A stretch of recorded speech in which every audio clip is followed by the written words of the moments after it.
कयो वियो ऐं बबी भंगवार खे ॻोठाणनि पकड़े पुलिस हवाले कयो हो।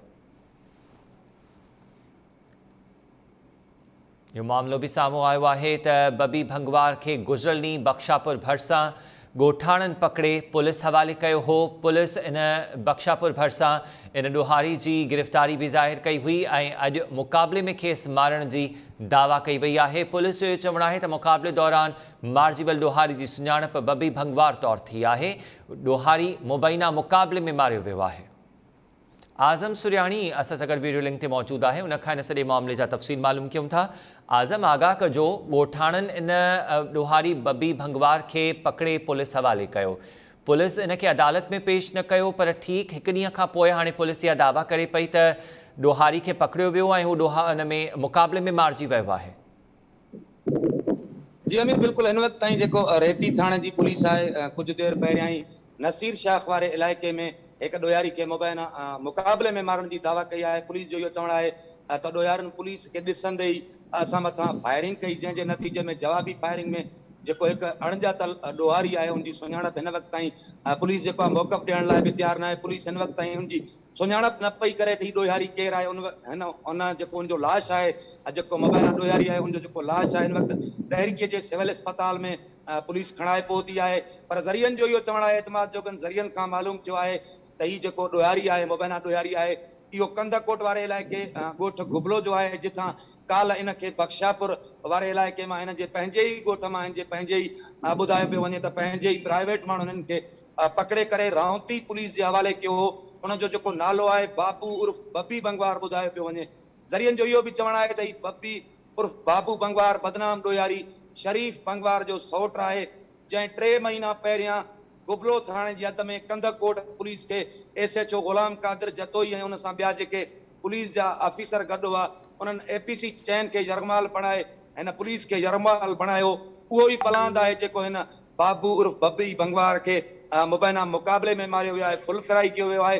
पर पुलिस जो को बि आला अमलदार हिन वक़्त ताईं SSP घोटकी तनवीर तुनियो सां राब्ते जी कोशिशि कई आहे, उन जा बि मोबाइल फ़ोन बंदि आहिनि ऐं जेका पुलिस पार्टी हिन खे खणी हिते लाश पहुती आहे उहो बि को मौक़फ़ ॾियण लाइ तयारु न आहिनि। उन्हनि जो इहो चवणु आहे त ॾोहारी जे खीसे मां सिर्फ़ु हिकिड़ी ख़ाली जेकी आहे फणी मिली आहे, ॿी का बि हिनजी शनाख़त न थी सघी आहे।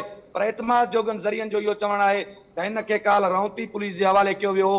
अॼु रावती पुलिस उन खे SHO रेती अनवर सर जे हवाले कयो। कुझु देरि पहिरियां अनवर सर जेकी SHO आहे रेती पुलिस जो, उन हिन मुबैना ॾोहारी खे मुबैना मुक़ाबले में फुल फ्राई करे छॾियो आहे। हिन वक़्तु जेको नौजवान जो लाश आहे उहो डहरकी अस्पताल में पियल आहे। आज़म, पर सवाल इहो बि पैदा थिए थो त अगरि बख्शापुर पुलिस हवाले कयो वियो हो इब्तिदाई तौर ते इन बबी भंगवार खे, त पोइ बख्शापुर पुलिस इन खे रेती पुलिस या जेको मां ॿुधायो पिया त घोटकी पुलिस हवाले छो कयो? जी अमीर, बिल्कुल इहा पुलिस जी रवायत रही आहे, पुरानी रवायत रही आहे त जॾहिं बि घोटकी ज़िले में अगरि को अहिड़ो बाअसर ॾोहारी या बाअसर माण्हू जॾहिं बि गिरफ़्तार थींदो आहे त उनखे ठठे बदीन ऐं मुख़्तलिफ़ ॿियनि ज़िलनि में जेके SSP सां ॻाल्हाए करे SSP उन्हनि खे ओॾां मोकिले, उते उन्हनि खे इहो चालान कनि था। माज़ीअ में बि अहिड़ा रिकॉर्ड रहिया आहिनि त जेके बाअसर माण्हू आहिनि, थी सघे थो बख्शापुर वारे इलाइक़े में हिन भंगवार बिरादरी जेको आहे जो वॾो असर रसूख़ आहे, ही क़बाइली इलाइक़े जा जेके माण्हू आहिनि भंगवार बिरादरी जा, इन जो हिकिड़ो पंहिंजो सरदारी जो उते राजबाग आहे। थी सघे थो त SHO बख्शापुर ऐं कश्मीर पुलिस पारां उहो पंहिंजो पलांद पूरो करण लाइ जेको हिन APC में पुलिस अहलकारनि SHO ग़ुलाम कादिर जतोई खे यरमाल बणायो, थी सघे थो त उन करे पलांद पूरो करण लाइ हिन खे घोटकी पुलिस जे हवाले कयो वियो आहे। जॾहिं SSP तनवीर तुनियो जीअं ई पहुतो आहे त हिन फुल फिराई ऐं हाफ फिराई वारो जेको ट्रेंड आहे स्टार्ट करे छॾियो आहे। कुझु ॾींहं पहिरियां जेको आहे कश्मीर मां बि मजीद शर खे ईअं ई गिरफ़्तार करे हिते घोटकी जे B सेक्शन थाणे जी हद में उनखे फुल फ्राई ॾेखारियो, मुबैना मुक़ाबिलो ॾेखारियो वियो, उनखे फुल फ्राई कयो वियो। ईअं ई पुलिस जी पुराणी रवायत रही आहे। ज़रियनि जो इहो चवणु आहे त काल हिन खे बख्शापुर पुलिस जे हवाले कयो वियो, पर बख्शापुर पुलिस हिन खे घोटकी पुलिस जे हवाले कयो। ही SHO रावती जे हवाले कयो। SHO रावती जेको आहे अॼु सुबुह जो सवेर ई SHO रेती जे हवाले कयो, जंहिं खां पोइ हिन खे फुल फ्राई कयो वियो आहे। पर हिन वक़्त ताईं हिन जो ॾोही रिकॉर्ड साम्हूं न अची सघियो आहे, पर जेके उन जूं ललकार वारियूं वीडियो आहिनि उहे ज़रूरु साम्हूं अची वियूं आहिनि त जेके APC ते चढ़ी करे पुलिस खे हिन यरमाल बणाए ललकार कई। हिन जो जेको सौट आहे ॿुधायो पियो वञे या वेझो अज़ीज़ ॿुधायो पियो वञे, शरीफ़ भंगवार उहो उन इलाइक़े जो बदनाम ॾोयारी आहे। जी अमीर। अच्छा, ही APC की यरकमाल बढ़ाइण वारो जेको वाक़ियो हो, इहो घोटकी में पेश आयो हो या कश्मीर में पेश आयो आज़म?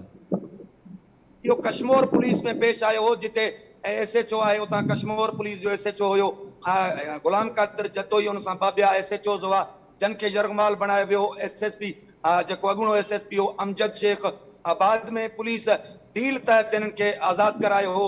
इन भंगवार बिरादरी जे माण्हुनि खां ॿुधायो पियो वञे त जन पुलिस खे यरगमाल बणायो, उन में हिन जो जेको नालो आहे उहो मुलविस ॿुधायो पियो वञे। पर हिन वक़्त ताईं हिन मुबैना मारिजी वियल ॾोयारी जो को बि ॾोही रिकॉर्ड घोटकी पुलिस बि साम्हूं न आणे सघी आहे, ऐं न ई को घोटकी पुलिस हिन वक़्त ताईं को मौक़िफ़ ॾे पई। घोटकी पुलिस जो सिर्फ़ु इहो ई चवणु आहे त हिन वक़्त ताईं हिन ॾोयारी जी सुञाणप न आहे थी। पर आज़म, जी उन अमीर। वीडियो में जिते APC ऐं पुलिस एहलकारनि खे यरगमाल बणायो वियो हो, उन में ही ॾोहारी बब्बी उर्फ़ बाबू भंगवार मौजूदु हो, नज़र अचे पियो उन वीडियो में। अमीर बिल्कुलु उतां जे इलाइक़े जा माण्हू इहो ॿुधाइनि पिया, असां जेका ज़रियनि सां असांजा राब्ता थिया आहिनि, ज़रियनि जो इहो चवणु आहे त बाबू उर्फ़ बम्बी भंगवार जेको आहे उन APC चैन वारे जेको पुलिस एहलकारनि खे यरगमाल बणायो उन में इहो मुलविस हुयो। बाक़ी हिन वक़्त ताईं उनजी का बि तस्दीक न थी सघी आहे, न ई वरी उन FIR जी कापी या उन में उनजो नालो नामज़द थियल आहे या न थियल आहे, इहो बि हिन वक़्त ताईं पुलिस कुझु बि ॿुधाए न रही आहे। हिन वक़्त ताईं पुलिस जेका आहे को बि मौक़िफ़ न पई ॾे। जॾहिं मौक़िफ़ साम्हूं ईंदो त छा वाकई ही उन मुक़ाबले में या जेकी यरगमाल बणाइण वारी APC चैन जेको पुलिस खे यरगमाल बणायो वियो, छा वाकई ही उन में हो या सिर्फ़ु ही शरीफ भंगवार जो अज़ीज़ आहे, उन ई करे हिन खे जेको आहे मुबैना मुक़ाबले में मारियो वियो आहे। ठीकु आहे, पुलिस अञा ताईं हिन मामले ते वज़ाहत साम्हूं न आहे अची सघी। नई पुलिस इहो वाज़े कयो आहे त बख्शापुर मां गिरफ़्तार करण खां पोइ बब्बी भंगवार खे घोटकी जी पहिरां रामती ऐं बाद में रेती पुलिस हवाले छो कयो वियो, ऐं रेती पुलिस इन बब्बी भंगवार उर्फ़ बाबू भंगवार खे मुबैना मुक़ाबले में मारण जी जेका दावा कई आहे, इन जा बि अञा तफ़सील साम्हूं न आहिनि अची सघिया। आज़म, महिरबानी तफ़सील ॾियण जे लाइ।